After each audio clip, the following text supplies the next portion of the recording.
Tonight, healthcare is a key issue in the upcoming provincial election. We look at each party's plans to improve healthcare in northern BC.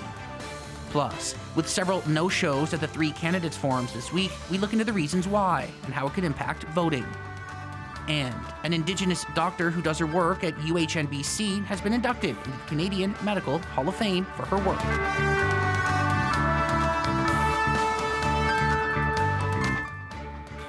Good evening, folks. I'm Eddie Huband, and welcome to CKPG News. Tonight's top story. Healthcare has been a concern for Prince George and northern BC for years, and many are at a breaking point with increasing wait times and extended lines to receive care. With the election rapidly approaching, how does each party plan to handle the healthcare crisis, specifically in the north? Tommy Osborne has more in tonight's top story. Prince George is fed up with wait lines for healthcare. Before it was half this long, and now I came back this time just for my A1C, and it's like 2.5 times that. It's getting worse, way worse. I waited for an hour in line and then 2 hours inside in the wait, like not even in the waiting room, but actually in a room. It was to the point where like the lights had turned off 4 times. I think if something bad happens for us, so what's going to be the consequence? Who is going to be responsible? And how fast they are going to, treat the people who needs help. With the election rapidly approaching, now is your chance to vote for who you think can make things better. How would each party address this crisis? We want to create kind of a one-stop shop for the administration of healthcare, and it'd be kind of an administrative structure that would deal with all the paperwork. Because right now our physicians are just buried in paperwork. CKPG News reached out to the BC Conservative Party 3 separate times, but did not hear back. However, its website promises a patients-first approach that would implement European-style activity-based funding, meaning healthcare centers would receive funding based on their output, among other promises. Style and the Greens want to give physicians more time with patients and less time with papers, while the NDP is pointing to past successes like setting a record for family doctors hired last year and tripling the intake of the Practice Ready assessment program, as well as current ongoing projects. The new tower in Prince George, but also a new hospital opening in Fort St. James, a new hospital opening in Terrace, a new hospital being built in Dawson Creek. All of those were not dealt with for decades. With frustration mounting and an election nearby, how each party addresses northern healthcare could be key in seeing what parties win what ridings. Tommy Osborne, CKPG News. All candidates forums regarding the energy transition were held this past week at UNBC, and despite Prince George having 11 candidates spread out over 3 ridings, only 4 of them actually showed up, meaning that on 2 nights there was only 1 candidate present. Adam Burles reports. Only 4 out of 11 candidates from the 3 Prince George ridings showed up to all candidates forums regarding the energy transition this past week at UNBC. All the Green Party candidates showed up, as well as independent candidate Corley Oakes. Char McCrory, Clay Pountney, and Denise Bardwa of the BC NDP were absent, as were Rosalind Bird, Kyle Giddens, and Sheldon Clare of the Conservative Party of BC. Gwen Johansson was one of the Green Party candidates that did show up. I have no idea what their rationale was for not coming to the meeting, so I can't speak to that. I know that I was very happy to be there, and I have an interest in some of the things that they are, their sponsorship was from the EV community and from the sustainability and so on, and that is a very strong interest of mine, so I was quite happy to be there. Political science instructor Chris Beach says that by not showing up, it sends a message to voters. I think the Green Party and the independent candidate that showed up sent a message that this was an important topic, an important thing for British Columbians, and definitely not a good look by the candidates and the parties that did not show up. Gwen Johansson said that she was concerned about the other candidates not showing up and that it might be a bad sign for democracy in BC. I always understood that, all the candidates go to the all candidates meetings. And, well, I am concerned. I mean, it's one of the reasons that I agreed to run was that we're in trouble with our democracy in British Columbia. And, when you look at what happened when the BC United just disappeared from the scene. The forums were hosted by the Prince George Electric Vehicle Association and UNBC Sustainability. And even though the forums were focused around one issue, voters may not be pleased with candidates' decisions to not show up. It definitely would behoove them to show up and introduce themselves to the public. And it's not just the people, some people can't make the forums, but they take the time to watch the forum if it's televised at a later date. Or to watch a summary on the news, or to read about it in the local newspaper. So yeah, it's definitely not a good look. It's a risk for the candidates not to show up, and it can definitely rub some voters, or a lot of voters, the wrong way. Adam Burles, CKPG News. New technology is being rolled out for the upcoming provincial election. Elections BC is streamlining the upcoming election with tech that will make voting faster and make the vote counting process much faster as well. Adam Burles has more on Elections BC's plan to make the voting process easier for everyone. All indications are pointing to a close provincial election on October 19th, meaning that some races will be determined by a small margin of votes.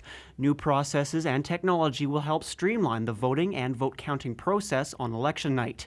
Paper ballots will still be used, but the technology used to count those ballots will help deliver results quicker. The paper ballot is the gold standard in election administration. It provides an audible trail. The other piece that we have are tabulators, ballot tabulators. They're not voting machines. They're kind of a standalone ballot counter in essence. And we are using them to count the paper ballots that the voters will mark. So, tabulators, they're accurate, they're secure, and they're efficient. And they can allow us to report results very quickly on election night, as opposed to the time that it would take to go through a manual count.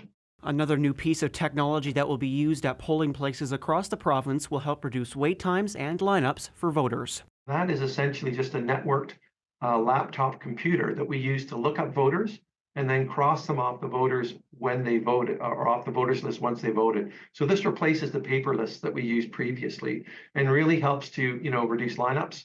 It makes the voting process more efficient and allows us to put in place in our voting places first come, first served model. The new technology and processes being used are secure, but Elections BC is adding additional steps to make sure that everything stays secure throughout the election. The tabulators, they undergo rigorous testing before and after they're used. That testing is observed by the candidates. Tabulators are never connected to the internet, right? So that they're a standalone, there's this air gap around those tabulators. They simply receive the paper ballot coming in, they count that ballot, and then the ballot drops into the ballot box underneath the tabulator to be stored. With the new processes, 98% of all ballots, including absentee and mail-in ballots, will be counted on election night. Adam Burles, CKPG News. The BC SPCA is pushing for animal welfare in the upcoming provincial election. The BC SPCA operates 32 community animal care centres, 2 education centres, and an adoption centre. The North Cariboo SPCA that represents Northern BC generally says there's no shortage of adoptable pets at the location. But the provincial body wants animal welfare to be considered in the election, as the organization is struggling with funding to keep up with the volume of animals. The SPCA is not a regular voice in election campaigns, but they do have a series of issues they've highlighted. There's a very wide variety of issues. I could probably talk about that all day, but in terms of this campaign, we've made 6 specific policy recommendations that we know are important to British Columbians. So they surround pet-friendly housing, pet food in food banks, farmed animal welfare, so proactively inspecting to ensure farmed animal welfare, including animals in emergency management, so during all stages, before, during, and after an emergency, requiring microchips for all cats and dogs in British Columbia. And then the last one is sort of an all-encompassing recommendation where we've asked the parties and the candidates to recognize that our human health and welfare is inextricably connected to the health of the environment and the well-being of animals. Dr. Nadine Karan has been conducting research in the region of the province for years, including creating the Northern Biobank, collecting DNA from First Nations across the region, and now she has received a major honor for her work. She's been inducted into the Canadian Medical Hall of Fame. Quite an honor. Cheryl Jan has the story. She's the first Canadian female general surgeon of First Nations descent, as well as the first female First Nations student to graduate from the University of BC's medical school. She has a master's in Harvard, and now she is one of 6 people to be inducted into the Canadian Medical Hall of Fame. And she is the first to admit she couldn't have done it without a legion of people around her. Pretty much every accomplishment I've ever had, I can really, really name some key people that if they didn't exist in my life, I would have had not even the foresight to even start the journey, let alone get to the point where I'm at now. And so that's what I mean. Like, you know, you don't get a recognition like this without basically turning around and seeing this huge group of people behind you. It really is amazing. But her work has been recognized by the likes of The Lancet, and it's work like that put the University of Northern BC on the map. The research that she's doing hits home, hits communities, makes that positive impact. And I think, you know, as part of our new strategic plan, local solutions, globally relevant, globally impactful. And she has a message to young First Nations girls and boys, herself included, who want to become a physician, a surgeon, a researcher, or anything else they want. When people say that it cannot be done, to deconstruct those words and find power in them. That generally speaking, people who tell you that it's a silly idea, that it will never work, that it can't be done, are people that don't have the passion to know how important it is. And for her, not only is the recognition humbling, it's very emotional. It's really hard after September 30th. It's really emotional. There's so many kids that don't know that they're going to be doctors one day. You know, there's so many people applying to medical school that don't know that they're going to be surgeons and how much they're going to love it. There's so many surgeons out there that are going to not realize they're going to change the world. But she says this is but a moment in time for Dr. Caron, albeit a pretty major one, and she says her work is far from done. Cheryl Jan, CKPG News.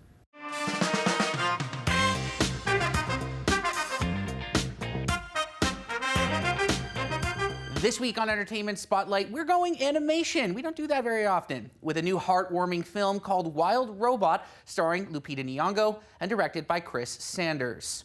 The plot. Okay, shipwrecked on a deserted island, a robot named Roz must learn to adapt to its new surroundings. Building relationships with the native animals, Roz soon develops a parental bond with an orphaned baby goose. Goslings in print on the first thing they see. Which would be you? You're his mother now.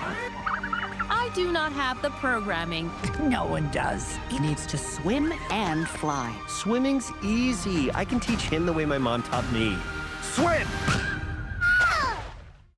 Fans of the hit animated film WALL-E will definitely like this movie. It's drawn plenty of comparisons because of the touching story and the absolutely adorable design of not only the robot, but all the different animals.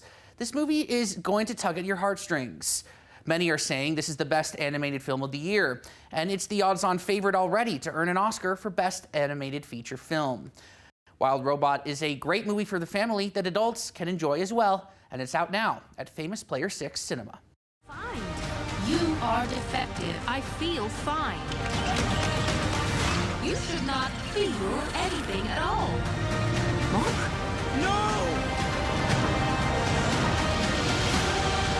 Sometimes, to survive, we must become more than we were programmed to be. I will protect all of you. You are ordered to return home. I am already home, and I am a wild robot.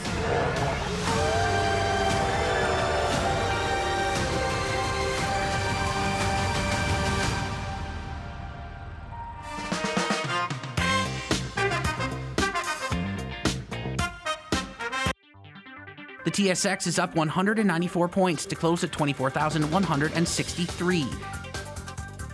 The Dow Jones is up 341 points to close at 42,353.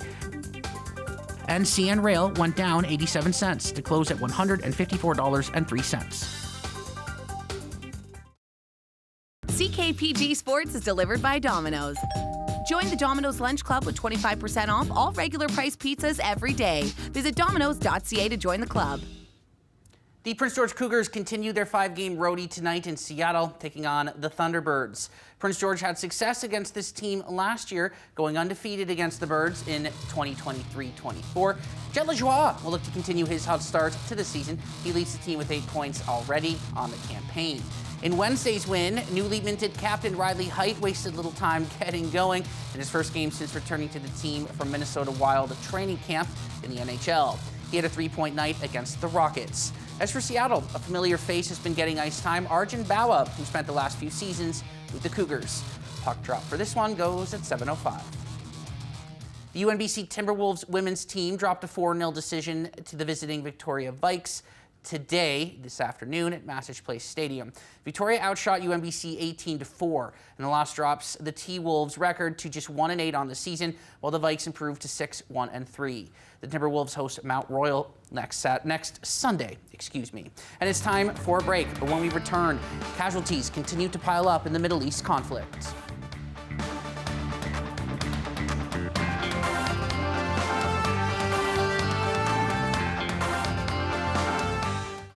Good evening again. We are moving into, well, a little bit more of those showers continuing for our Saturday. But here's a look back at the day. And of course, if you were out and about, you know it was pretty unsettled for the most part right across our region. Lots of showers here and there. And again, looking at some gustier winds picking up throughout the day. That will continue tomorrow. So we'll stick with that unsettled trend.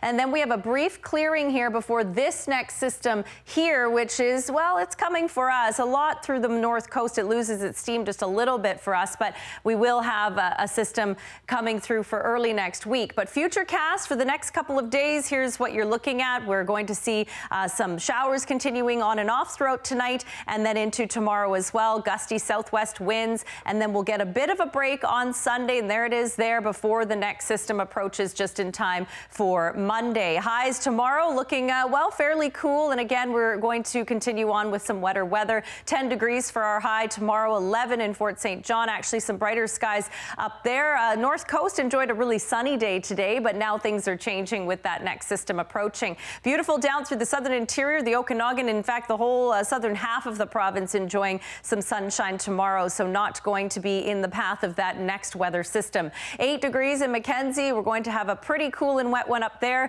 12 degrees in McBride, 13 for Quesnel, and again, a few showers. Burns Lake gets a break tomorrow, but Sunday is when you will see the next system moving in, and that's going to impact you. So enjoy tomorrow with some brighter skies out there. 16 in Vancouver, the west coast looking pretty nice and bright tomorrow after a rainier day today. 14 in Edmonton, a sun cloud mix, looking at some showers in through the prairies. 19 Montreal, Toronto, and looking really nice and sunny over there. Periods of rain for early next week, so it's not much of a break in between systems, but we'll take it while we can. Sunday, as I mentioned, with the exception of Burns Lake, going to have much of a break with some sunny skies. So a break in the clouds, if you will. So there's Burns Lake, cold tonight, +2, rain and drizzle. Break tomorrow, back to rain and drizzle again on Sunday and into Monday as well. Mackenzie 3 overnight tonight, cloudy skies overnight tonight into tomorrow. Rain picking up throughout the day and only a high of 8, but you do improve those temperatures on Sunday with some sunny sky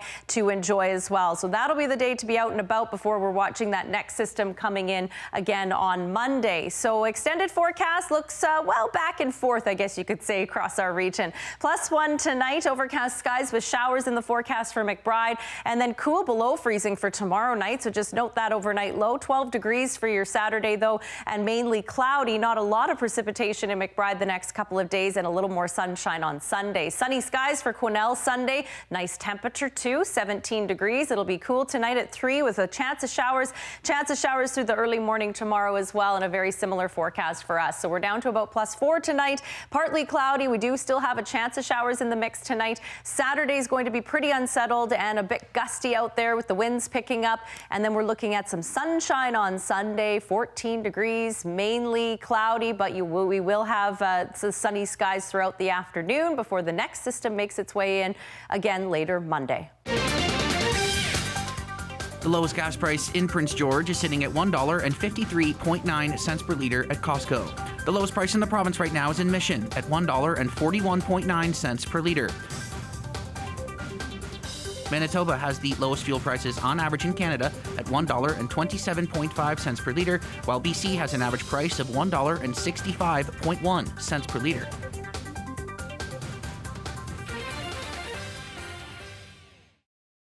CKPG Sports is delivered by Domino's.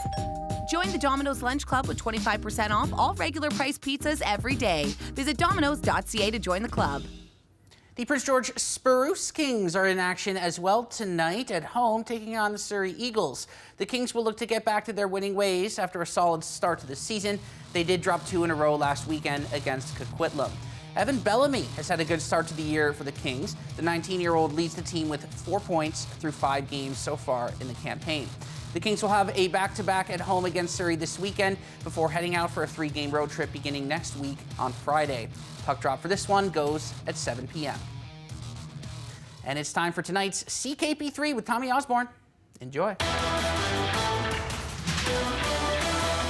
The Brewers got the party started at American Family Field. And now it's Freeling. That one's out of here. Sal Freeling. Back to back. In a winner-take-all game, the Brewers drew first blood with home runs on back-to-back pitches. Jake Bowers and Sal Freeling had the crowd roaring as the Brewers were only a couple innings away from advancing to the divisional round. But somehow, those back-to-back homers weren't the craziest thing that happened that game. The pitch. Swing and a ball drilled. Right field. Freeling back at the wall. Out of here! It's out of here!